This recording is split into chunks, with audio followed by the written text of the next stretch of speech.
And so then what we're trying to do is to progressively reduce that loss. We're trying to progressively tweak the neural net so that we reduce that loss. So for example, this is what it would typically look like. You typically have, this is the loss as a function of the number of examples you've shown.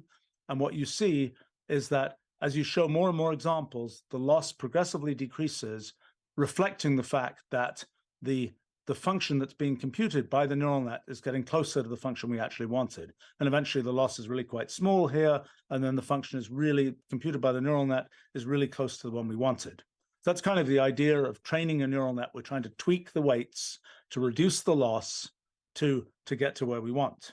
Okay, so let's say we've got a neural net, particular form of weights. We compute the loss. The loss is really bad. We're pretty far away.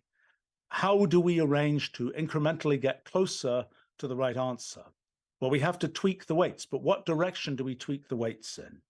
Okay, so this is a tricky thing that got figured out well in the 1980s for neural nets, how to do this in a reasonably, it was known how to do this in simple cases. I should say that the idea of neural nets originated in 1943.